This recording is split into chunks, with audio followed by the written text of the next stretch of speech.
morning, everyone. My name is Tim Power. I'm with the Department of Politics and also with the Latin American Center here at St. Anthony's College.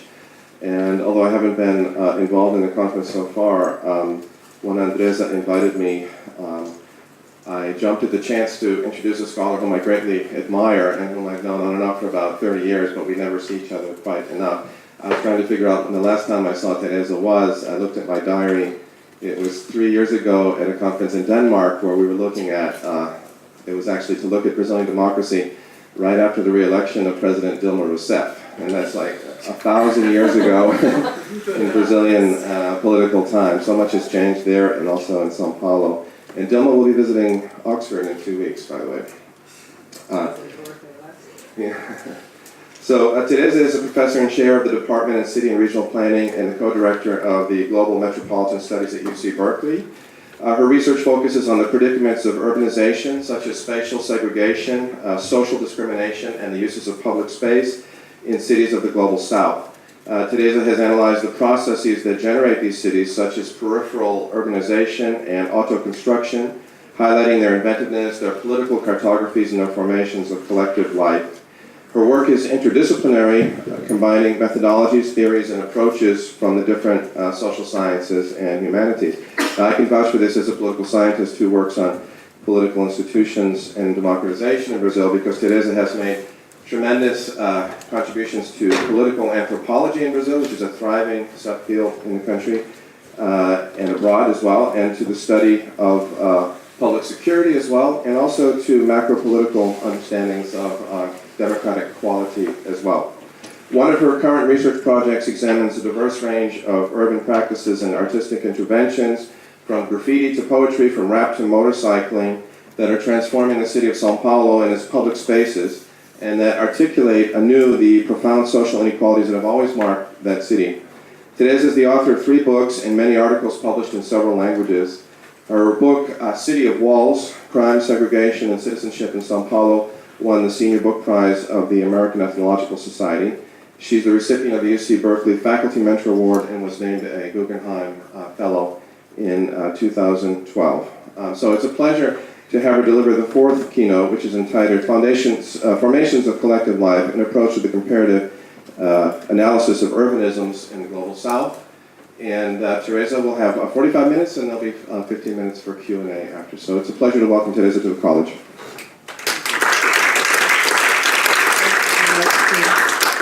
Thank you all, everybody, for inviting me to be here today. It's a great pleasure to be here and to talk about some research that I am developing currently with some of my colleagues. So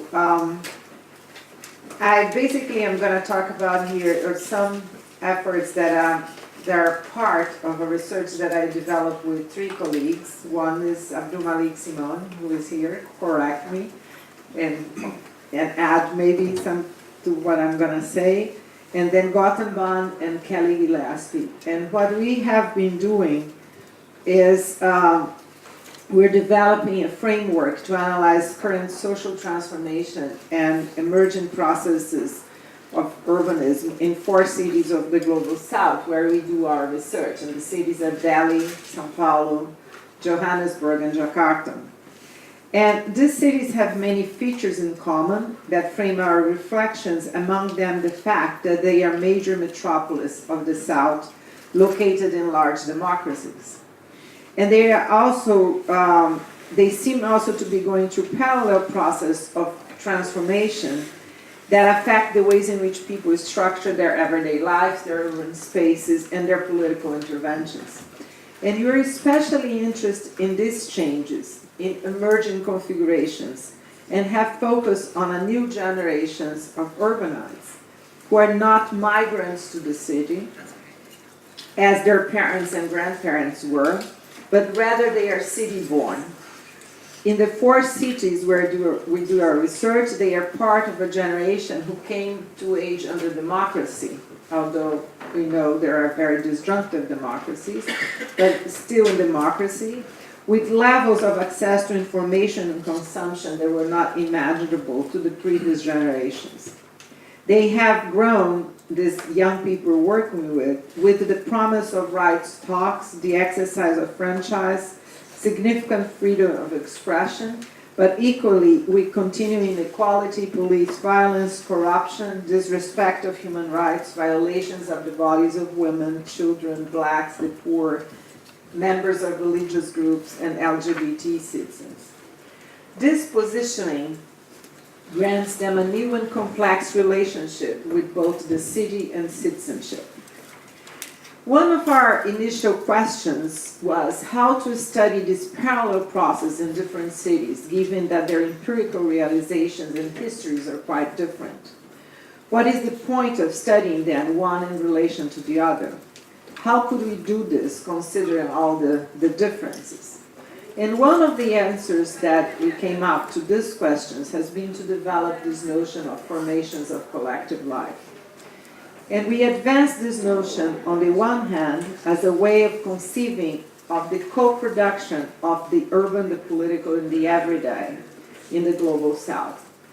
On the other hand, we present it as a common tool for analyzing social historical configurations materialized in quite different ways in diverse metropolis of the South. So let me talk about a little bit about this notion, and then I'll give two illustrations about it. And then in the final part, we'll talk about how we're conceiving of comparison. So over the course of the 20th century, process of industrialization and later democratization across the South consolidated the metropolis as the focal point not only of economic production, but also of new forms of relatedness and new social and political experimentation. The production of the metropolis was simultaneously the production of complex and multiple forms of collective life, of urban subjectivities, modes of urban governance, and forms of political organization and contestation. By collective life, and this comes from, is the definition we use in a project that the four of us wrote together. So by collective life, we mean collective operations that make life in the city possible. These are something more than, yet inclusive of, the formal institutions, civic organizations, and voluntary associations to which individuals belong. Collective life is a broad fabric of relations, initiatives, efforts, ways of paying attention, of joining forces, investing time and resources that take place both as a matter of intentional organization, but more importantly, as a series of practice that people engage in so as to manage their everyday existence inside of those cities.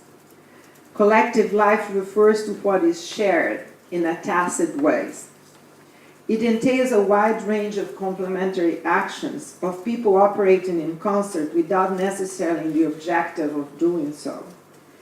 In the way we conceive it, the notion of collective life is explicitly distinct from the notion of community and does not imply any idea of consensus.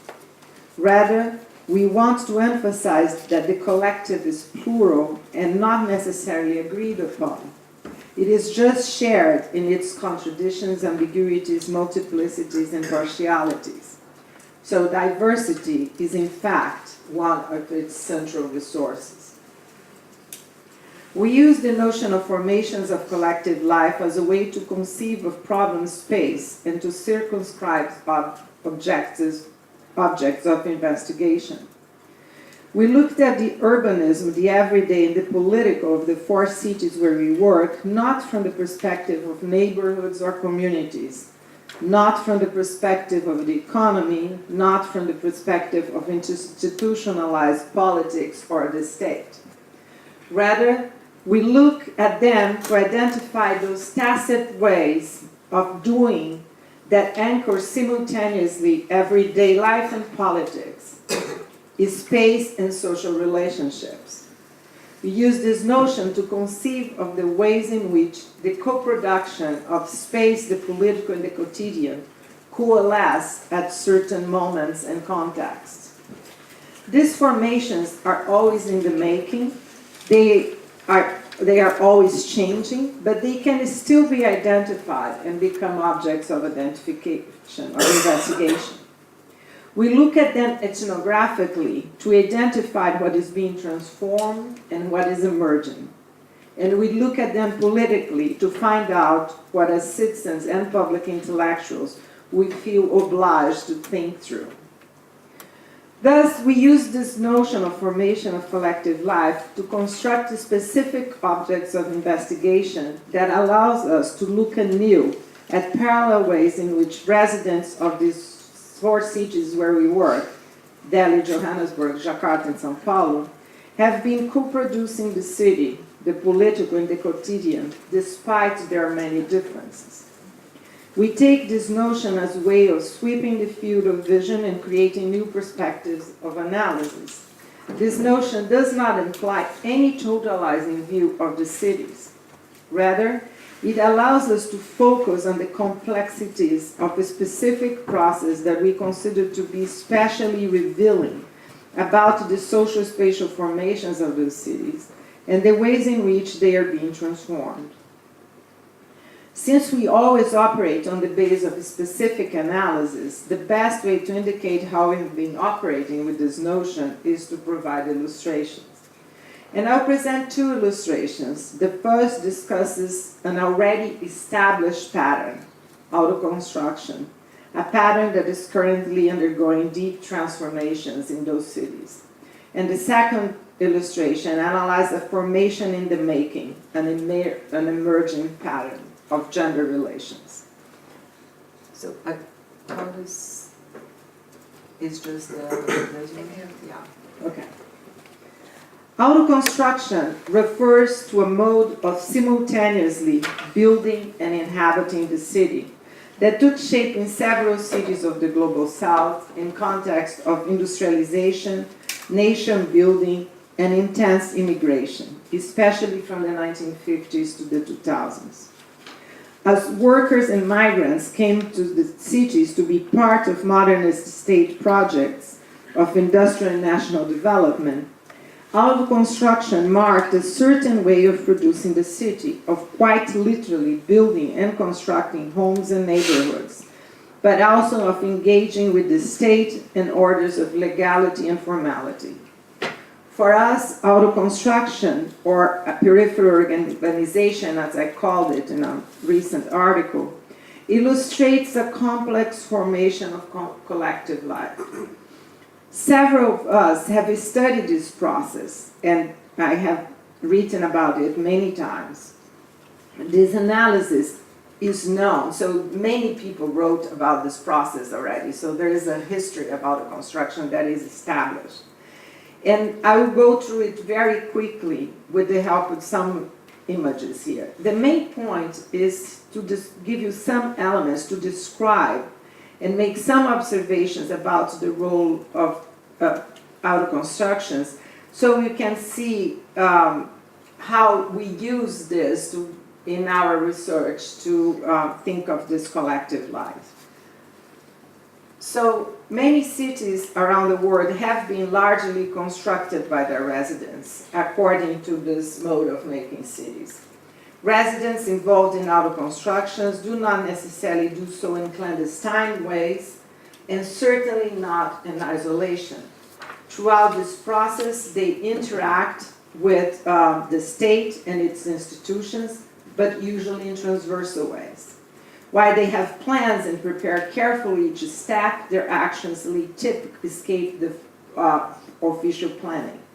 They operate inside capitalist markets of land, credit, and consumption, but usually in special niches bypassed by the dominant logics of the formal state, finance, and commodity circulation. In the process of house city building, many make themselves into citizens and political agents, become fluent in right talk, and claim the cities are their own. So under auto-construction, residents are agents of urbanization, not simply consumers of space developed and regulated by others. They build their house and their cities themselves in a process that has 3 main characteristics. The first one, it has a certain temporality. It happens step by step, according to the resources they are able to put together at each moment over a significant amount of time. These 4 pictures were taken from the same spot, from a certain terrace, exactly on the same spot over this long period of time. So each phase of their constructions involves a great amount of improvisation and bricolage, complex strategies and calculations, plus constant imagination of what a nice home might look like. These photographs, and they are from this neighborhood that I've been studying since the late 70s, show how this slow and continued process of transformation happens, and how the neighborhood has and the city have changed during this time. Houses, streets, infrastructures, and lives were substantially modified and included and improved during this period that goes from the 1980s to the present. So the first characteristic about construction is a certain temporality. The second is that peripheral urbanization is also a process that frequently unsettles official logics. For example, those of legal property, formal labor, state regulation, and market capitalism. Nevertheless, peripheries do not contest this logically direct as much as they operate with them in transversal ways. Auto-construction does not mean an absence of state or planning, but rather a process in which citizens and governments interact in complex ways. The state is present. It regulates, legislates, writes plans, provides infrastructure and service, and it polices. But also, everybody knows that frequently illegality and irregularity are the only options available for the poor to become urban dwellers and workers. Legality is a complex issue that many people have analyzed. For example, Jim Houston wrote a lot about illegality in the same area. And Gottenbaum has written about all this process of transformation from the illegal and to the legal and vice versa. There are several studies for Istanbul that show that this, for Mexico City, for colleagues in various cities have shown this process in which there is this constant instability between the legal and the illegal, and how people bet that they start with something illegal and one day become legalized, and that really happens. So peripheral urbanization or out-construction is a process that entangles the state, investors, and citizens in cycles of development, regularization, and valorization. In this context, the state planners and agencies act routinely after the fact in a way that have benefited private developers, improved neighborhoods, and consolidates the rights of citizens. So the second characteristic then of auto construction is the transversal ways in which it operates. The third is one of the main mechanisms that has made the state act to improve and regularize the peripheries has been the political mobilization of the residents. That's the important point. Residents of auto-constructed areas spent years of their lives organizing the neighborhood, writing petitions, going to meetings and public demonstrations, engaging in judicial struggles. For millions of residents of the peripheries, both precariousness of their areas and the legality of their lots, in spite of their payments, are at the origin of their move to organize themselves and to claim their rights to the city they have built. It is clear that this organization has been crucial both for democratization, for urbanization, and for regularization of the areas in the peripheries. The process of house transformation is crucial to these processes and exemplifies beautifully what we mean by formation of collective life. So let me look for a minute at the process of in which the houses themselves are transformed. Members of households invest collectively in this project. Oh, these are other. They bring to their process of building their houses, not only their hard-to-get savings, but also their energy, desires, imagination, and aesthetic judgment. The house is their most important possession, not only monetarily. It is their means of expression, their social standing in the neighborhood, and of expressing themselves politically. There is no house that I know in this area I study that has not been transformed. More importantly, this is the same house. All families do that, and they all transform their house, and they do that in similar ways, and that's important to our question of collective life. This collective doing is one of the dimensions that constitutes auto-construction into a formation of collective life. As people elaborate their houses and constantly change them, they rely on a common repertoire, a common language with which they have to construct their own text to express their individuality and their personality.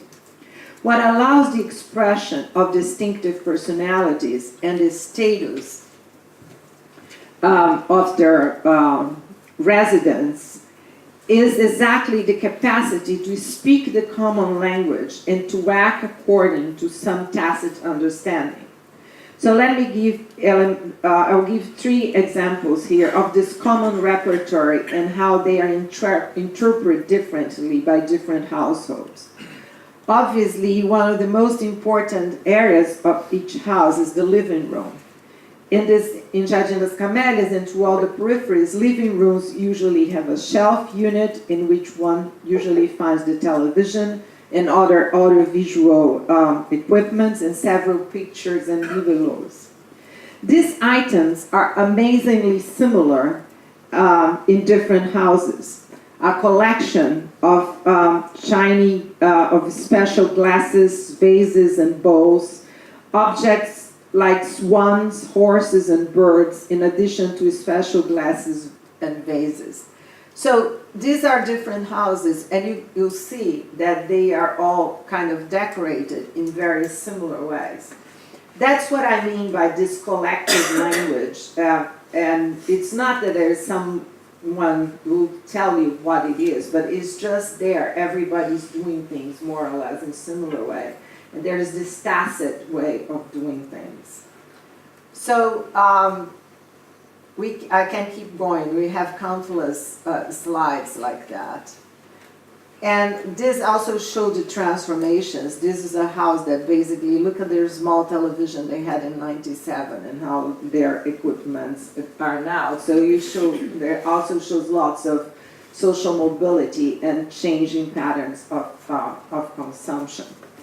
So in addition to the living room, there is the kitchen, and which all have all the appliances. They all have refrigerators and freezers and stoves and everything. And this is a poor neighborhood in São Paulo. But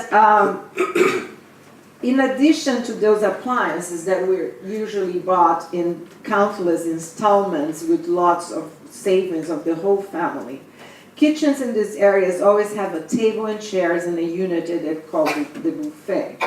These may differ in color and arrangements, but are invariably topped by a set of containers of different sizes, carefully arranged according to their sizes.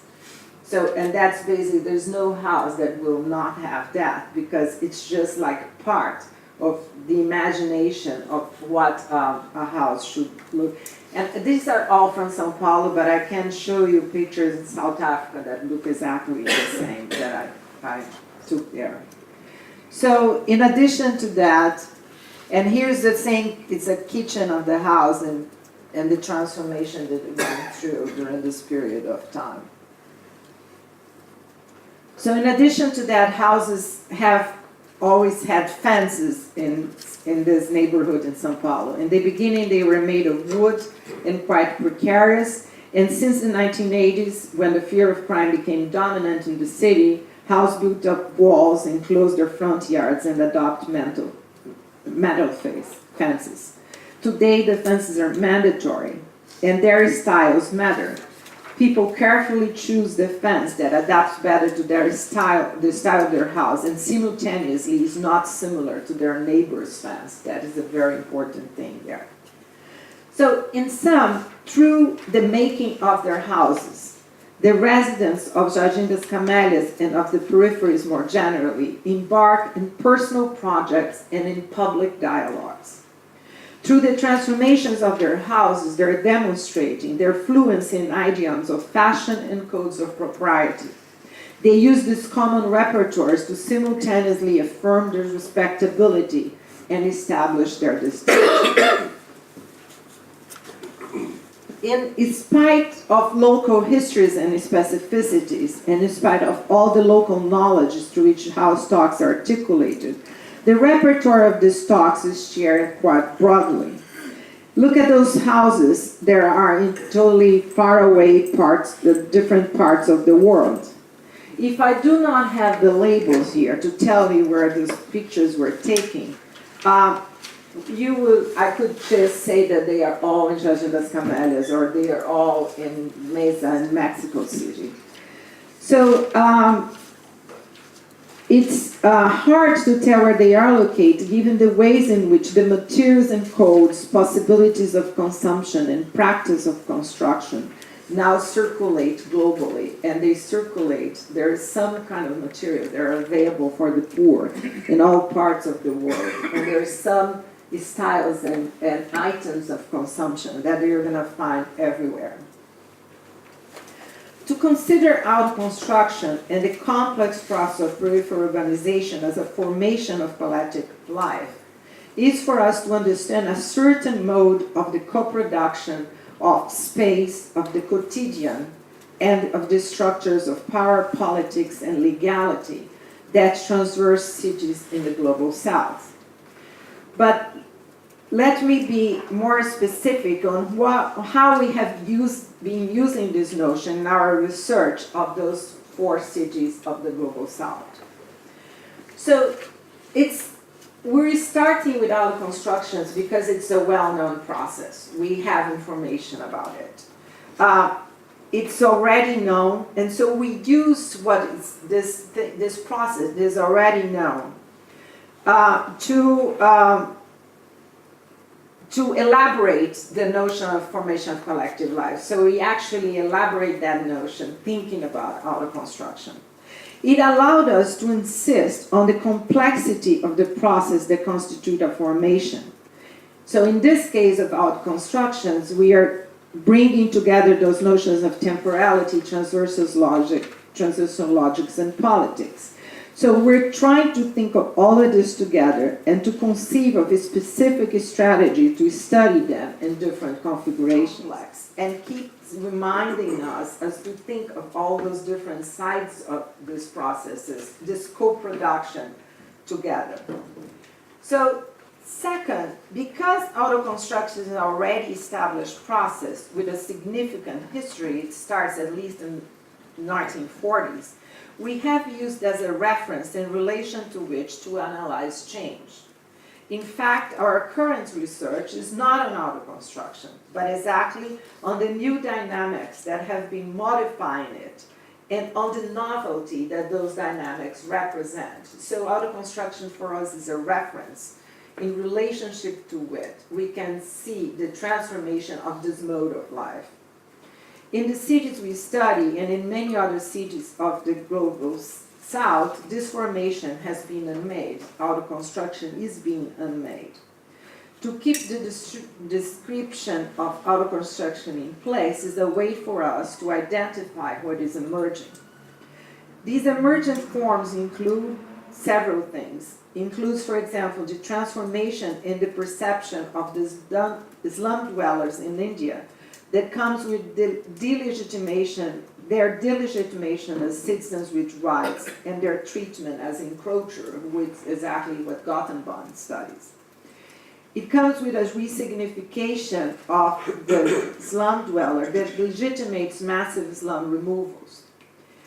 So the transformation, if we look at another city, for example, if we look at Istanbul, the transformation of auto construction And the process of auto construction in Istanbul was almost like in São Paulo, almost the same. But the way in which it's being transformed is totally different. So in Istanbul, what you have is a destruction of original areas of auto construction and the gentrification of those areas. You have massive invasions and demolitions as well, and what one could call gentrification.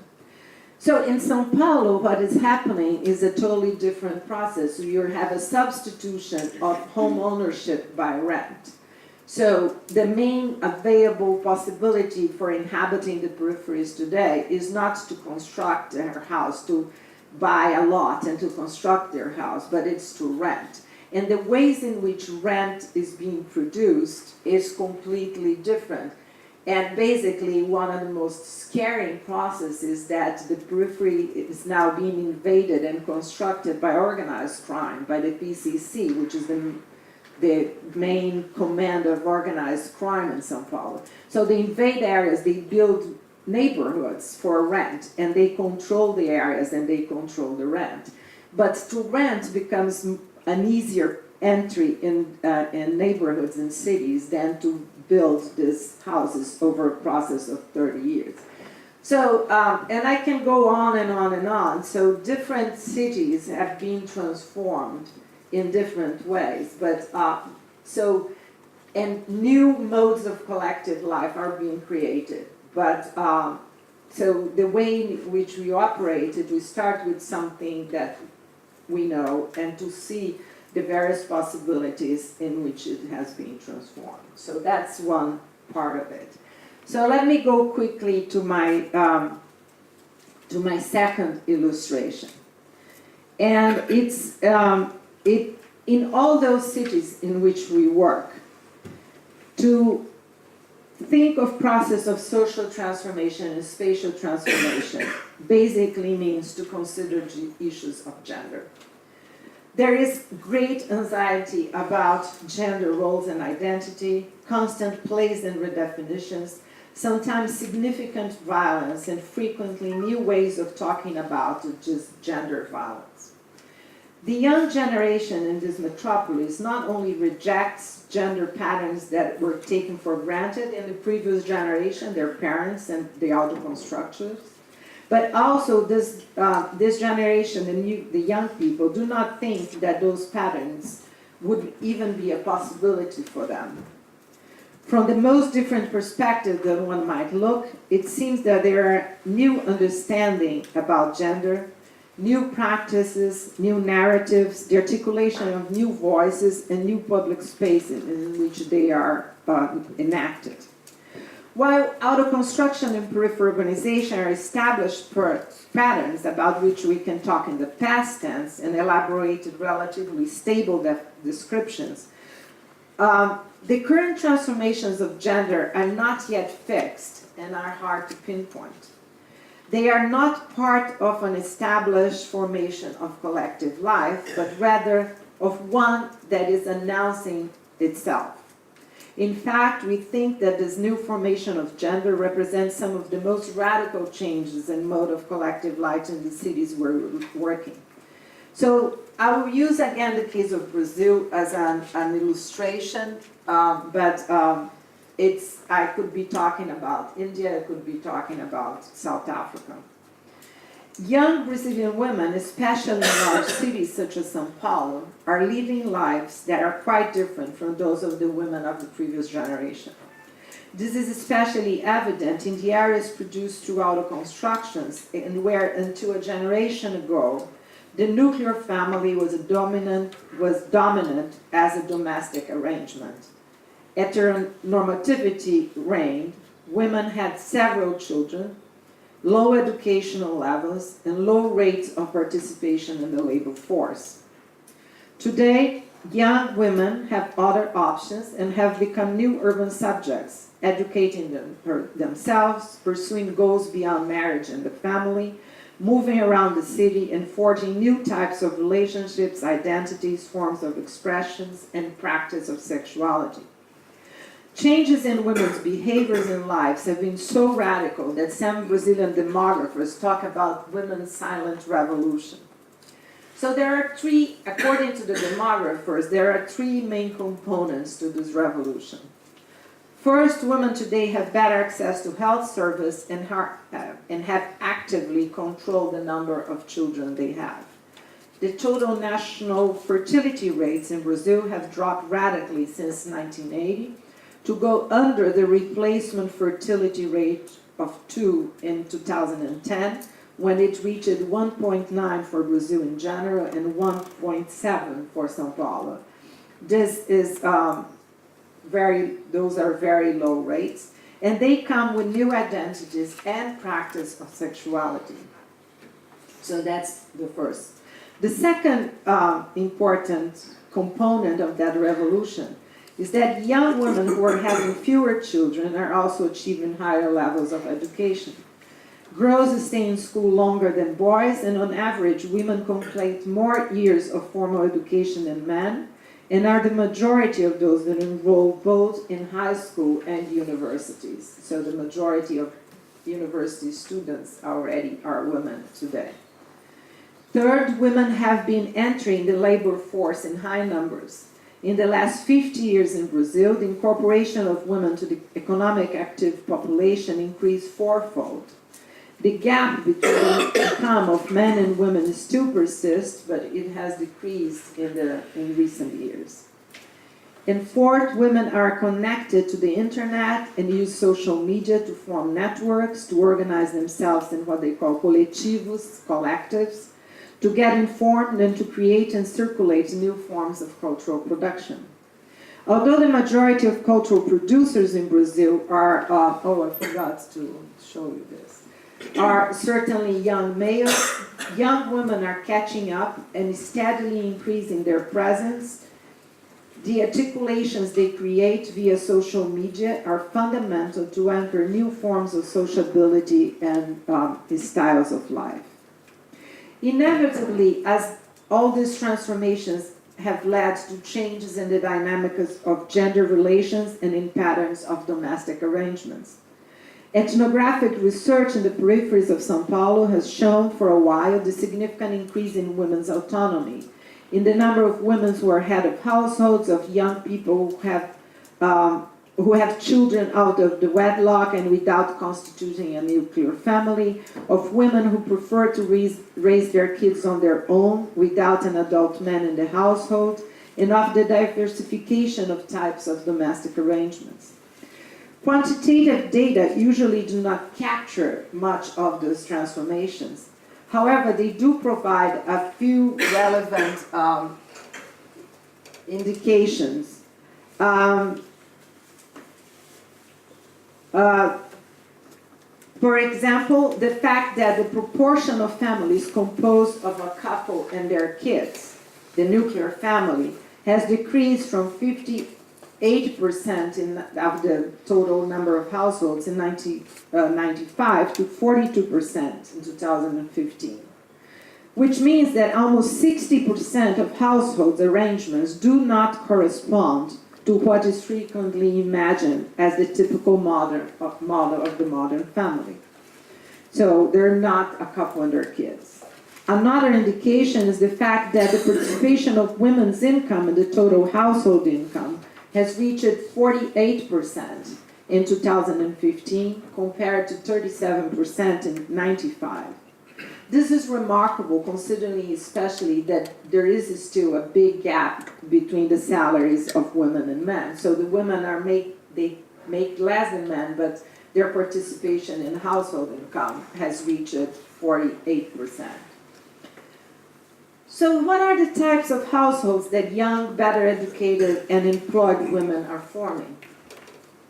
Surveys that I conduct in these areas in the peripheries in 1980 and 2013 have interesting indications of complex changes. Households that are very heterogeneous and impossible to classify with the standard categories of kinship, for example, reach 20% of the total. So 20% have arrangements. I cannot just, not nuclear, not women with kids, not other things.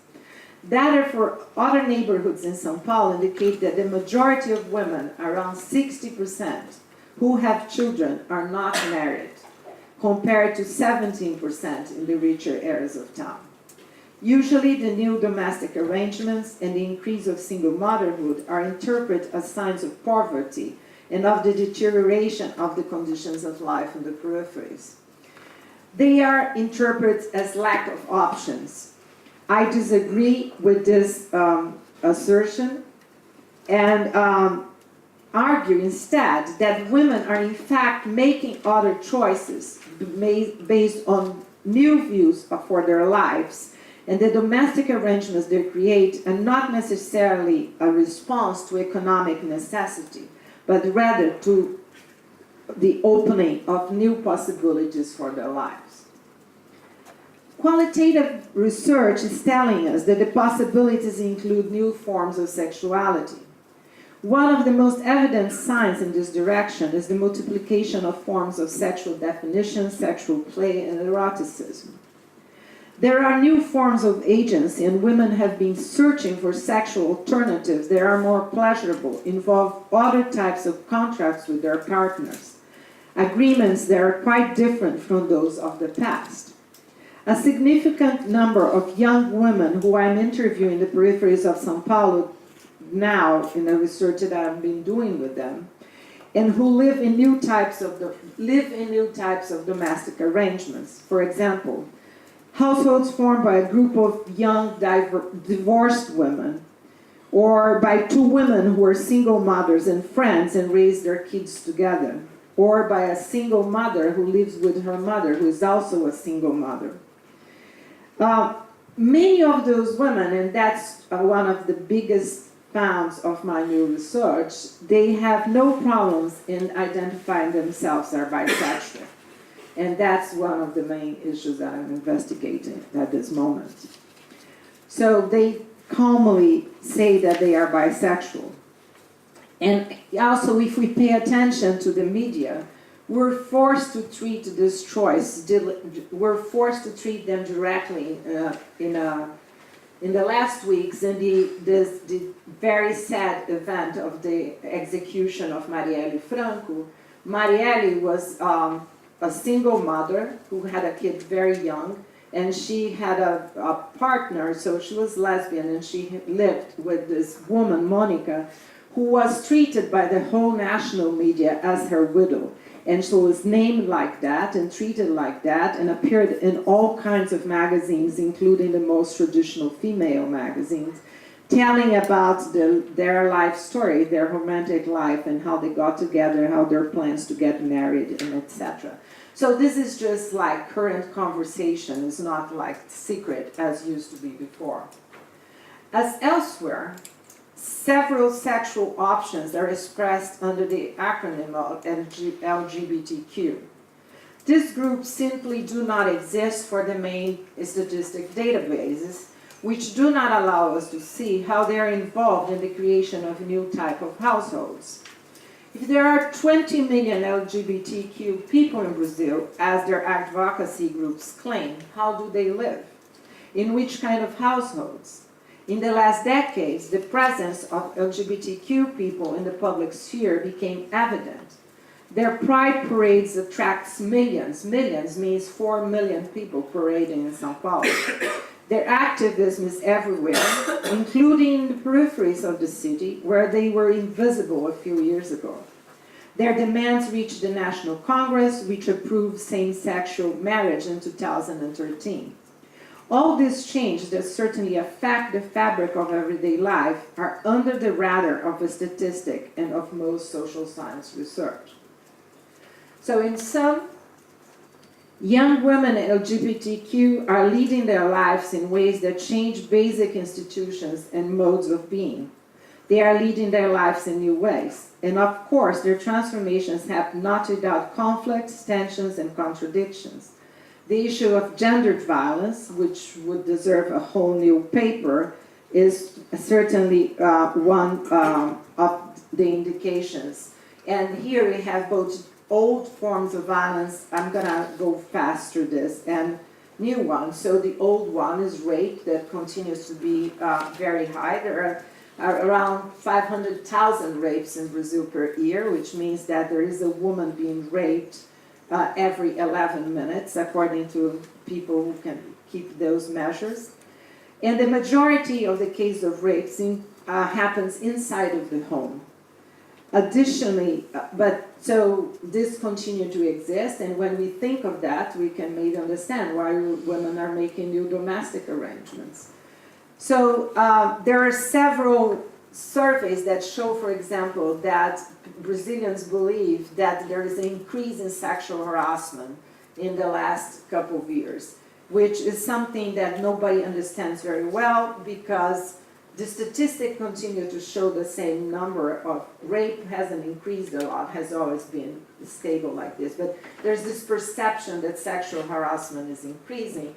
And one of the hypotheses we're working with, that exactly what has changed is the perception, is not necessarily the amount of, the amount of violence. So I could go on and on this, but I will stop here and go to my conclusion that has to do with the question of comparison. So, and what I'm arguing here is that in contemporary São Paulo, everyday lives have been unfolding in quite different contexts than in the past and have been framed by other issues, possibilities, and constraints. The recent wave of denunciations and debates about sexual harassment are made possible by this context in which women and LGBTQ people have already substantially transformed their lives, and their gender powers relations that structure them are no longer compelled to be silent when face aggression and harassment and have means to express their grievance. They have changed forms of sociability, of household arrangements, of use of space, and ways of seeing the world, and thus have constituted a new formation of collective life. So let me talk about this issue of comparison briefly. I want to conclude by bringing this, this question of comparison and together with the question of the usefulness of the notion of formations of collective life for comparison. These observations depend on a methodological option.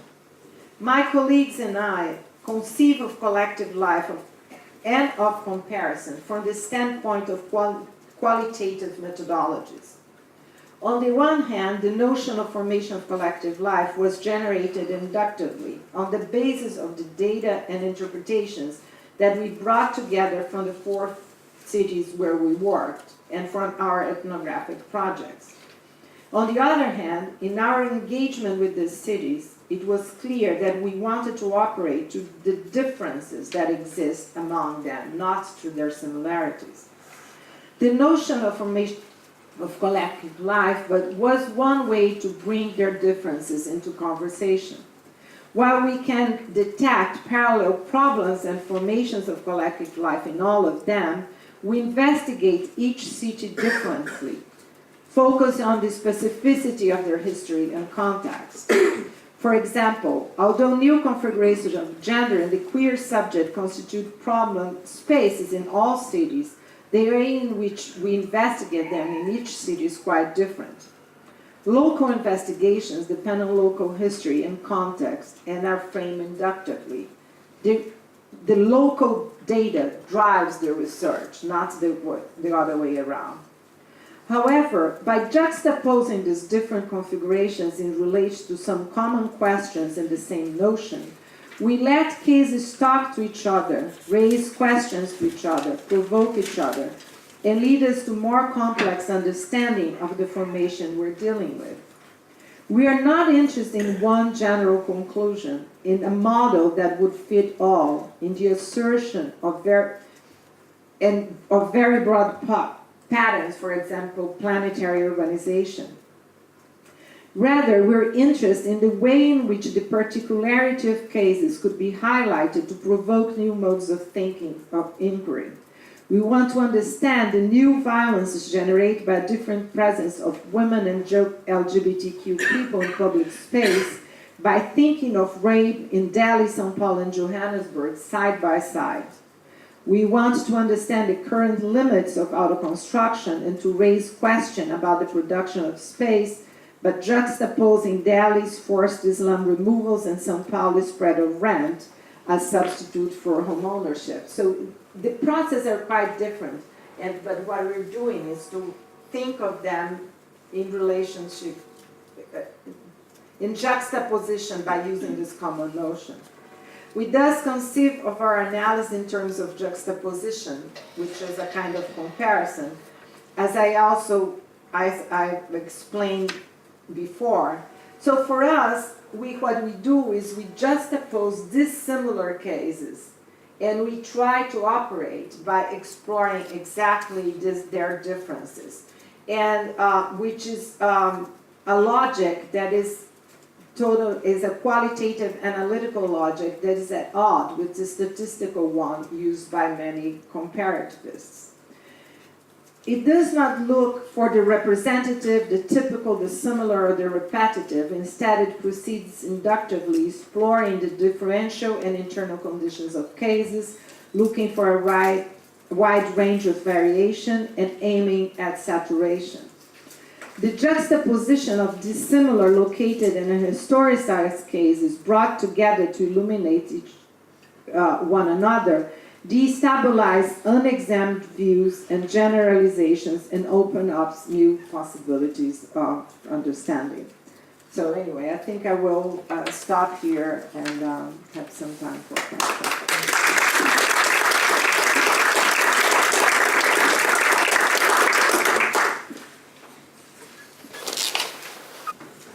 Thank you very much, Teresa, for that very stimulating talk covering so much ground. We have about 15 minutes for questions and comments. Andresa will bring a microphone around the room if you would like to ask a question to Teresa. And I think you should probably continue to use that microphone there. All right.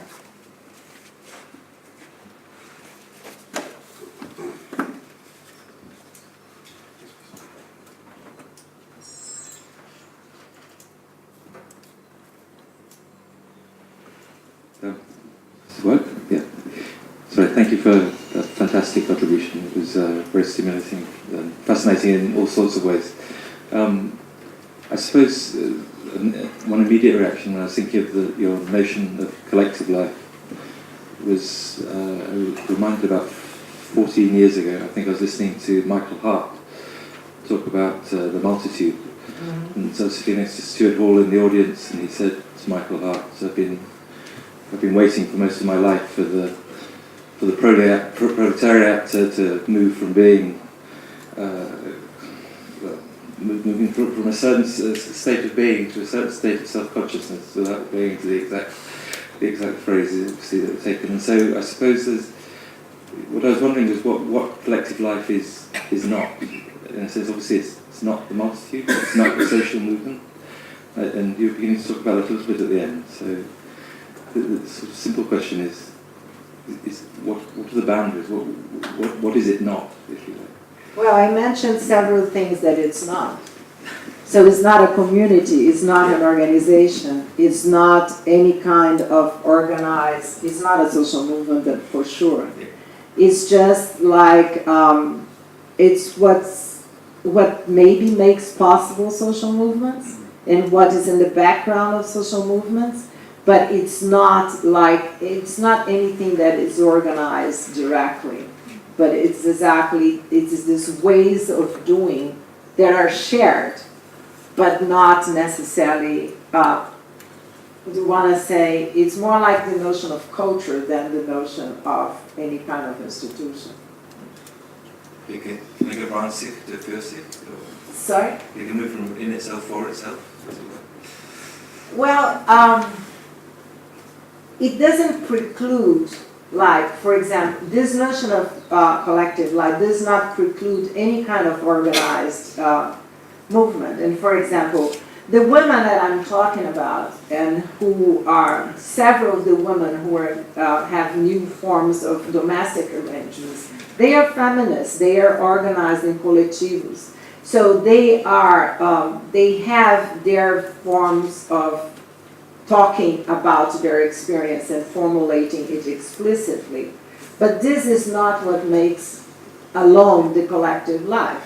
what makes the collective life happen is exactly the practice of themselves and all the others that become like the common sense without necessarily being expressed as such. It's not a platform of a movement, although the platforms of the movements are part of it and probably make it possible. Thank you.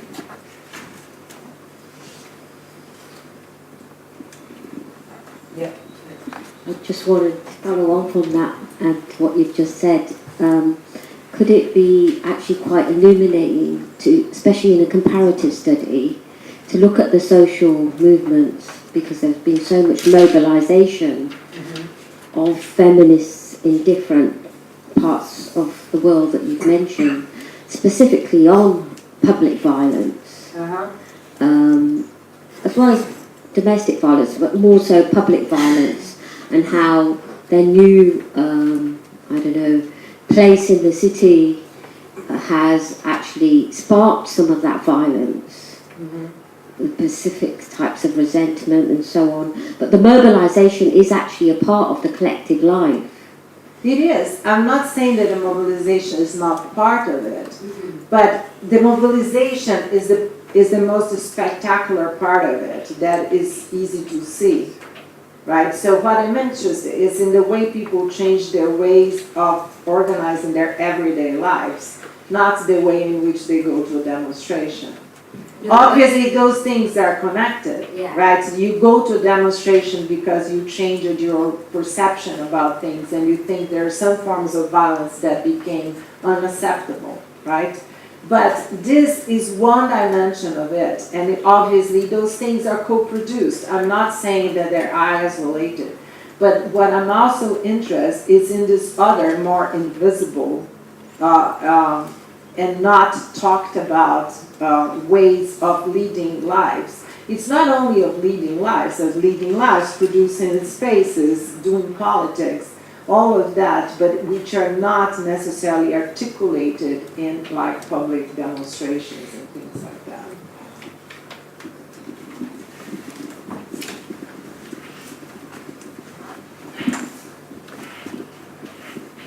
I just wanted to thank you. This was fascinating and incredibly helpful to understand so many things. I wanted to continue probing you on this notion of formations of collective life, because I find it incredibly generative and important. How would you compare it, say, with traditions that come from Durkheimian sociology and its notion of collective representations, or traditions that come from social psychology and the development of collective knowledge and social cognitions and representations that enable specific interpretations and relationships to the world? How would you see it, or if you see it at all in relation to these traditions? Because it strikes me that what you have been talking about are those tacit knowledges, representations, and modes of practice that enable them, people engage in everyday practices you described. But I think the underground or the foundation of what you're talking about is actually in the realm of symbolic forms and ways of thinking and representing the world. And I would welcome your comments on that. So obviously those things are related. It's just that I think we start with the practice, not with, I'm not identifying knowledge, discourses, and representations first. So what I'm interested is on, I think we always start with ways of doing. So there is no discourse about our construction. So if you go to those houses and you ask people, why do you have those bibelots in your shelves, and what do you think is beauty or beautiful, you're going to get zero answers, right? There is no explicit. Obviously, but obviously there is lots of knowledge about that, but it's a knowledge that is practical knowledge. So it's only expressed in ways of doing.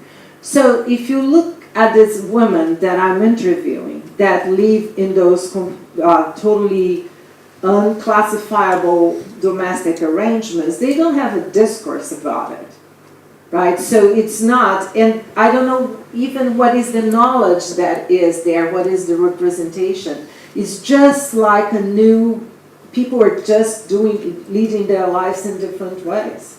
And they are just living their lives. And so what we're trying to, that's why we need ethnography, and that's why we operate ethnographically. We have to observe, and you have to follow these ways of life, and these ways of being and doing things. And that from there we get to everything else. So obviously there is no way that you have practice without knowledge, or you have practice without representation or symbolism. That all we have is significant practice, and that's what anyway, that's what anthropologists work with. And although we're not, Kelly and I are anthropologists, Malik is not, and Dotton is not, but we all operate in this kind of this ethnographic mode that it starts from the practice and then go into everything else, including the numbers. Is that not that we do not use numbers, we read them a lot to try to understand several things, but anyway, we don't reduce them. Thank you, Teresa, for the presentation. You mentioned very briefly around the spread of the influence of the PCC, which I believe is the Primeiro Comando da Cidade, the first command of the city, the capital, of the capital. And you mentioned briefly how they are in some way taking over the rental relationship. So you had mentioned that one of the key features of how you were defining auto construction was precisely this going in and out of legality and illegality. So I wonder how that specific characteristic might change with the element that is now giving legitimacy or illegitimacy, legality. Illegality is in itself an organized crime organization. So I was wondering whether you have any thoughts, and your research has parsed through any of those relationships that you could share with us. Thank you. This is an excellent question, and I'm not sure, we're just starting to map that, because this is a very recent phenomenon. Obviously, we go to a new level of illegality here, actually. But one in which the PCC, as far as we know, operates in very transversal ways as well. So it has relationships with the state, it makes deals with the state. PCC is the main organized crime, is the command of organized crime that monopolizes organized crime in São Paulo, different from Rio, in which you have three commands that fight among themselves. In São Paulo, there's only one, and it's kind of monopolizes. So it negotiates with the state, it negotiates with the prisons, it commands the ways in which prisons are organized. So it's a significant, so before you did not have this kind of illegality. So the illegalities were different. So it was, for example, for you to live there were swindlers that had occupied land and sold land that they didn't have title, and people bought in good faith those fake titles and thought they had deeds, and then they were living in illegal areas for long periods of time. But it's not like the same level now. So what you have now is it's an organized group that comes and occupies a whole area of a neighborhood and construct 500 houses, things like that, of that proportion. So this has never existed before. So I think there is a question of scale here, and there is a new relationship with illegality that we're barely starting to understand. But I think that's a very interesting way of putting it to force us to think it in relationship to the kinds of illegalities and irregularities that existed before. So it's, and one of the things that happened, which is difference, is that when the PCC does that and construct all those houses, they are much better constructions than the ones that people could do themselves.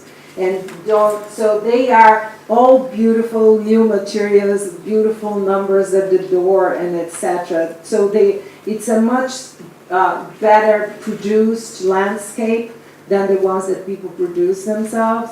And so it looks like, it's like social housing now done by the PCCs. Could I just follow up on that, Andresa? I was struck by the slide you showed of the 4 cities around the world in the relative visual similarity. And the reason that you gave for it was the availability of a set of inexpensive construction materials that's available around the world. But I was just wondering if that is sufficient to explain the homogeneity of the 4 Well, no, cities. I don't think so. I think obviously you have media, you have the circulation of images of what a house looked like. I think that a lot has to do with the ways in which people, the constructors of those houses, they learn with people who work in construction, right? So there are some, as you saw, none of those houses are made of wood, because in those areas they are all made of brick and or cement blocks. And I think that it depends on what is available for each city, and also in the ways in which people learn how to use those materials to build. So, and a lot, the decoration part of it has a lot to do with the way in which images circulate through the media, television. So how do you know what is an interesting house? So how do you know what is cool to have in the house, what is fashionable? All of that depends on other things. Thank you, very great talk.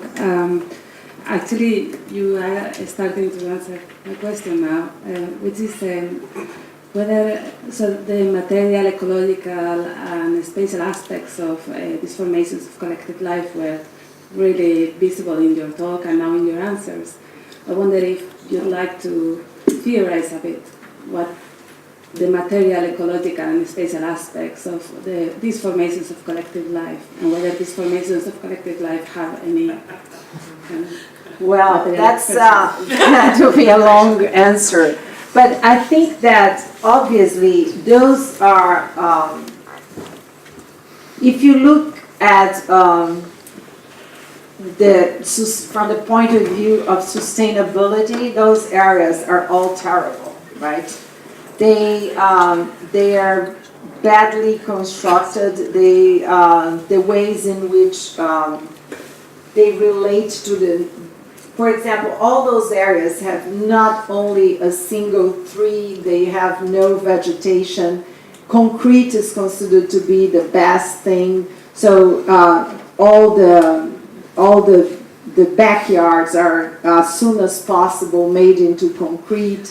So there is the kind of knowledge about how to construct is still a very kind of politically incorrect, environmentally incorrect way of producing, not to mention the fact that many of those areas invade water, rivers and waters and put all their trash into rivers. So anyway, it's the ecological disaster produced by this type of way of producing the city is huge. And I have colleagues working on this, and the city of São Paulo has been working very hard to try to reverse some of those practices. For example, by giving discount in the tax, the property tax, to people who do not put concrete in their backyards. And because there is now flooding everywhere in the city because the water cannot go anywhere. So anyway, we can go on and on. Yeah. Just to follow, I think that's very interesting. Actually, my question was about whether these formations of collective life are also visible in in actually material things. So you Oh, have yeah. examples of decorations and that. No, obviously, it's a material culture there. Both the houses, the streets, the decoration, it's a total material culture that's there. It's definitely, yes. Hi, Teresa. Looking at a little bit the household, you mentioned this new generation of women who are discussing their sexuality and new practices and so on and so forth.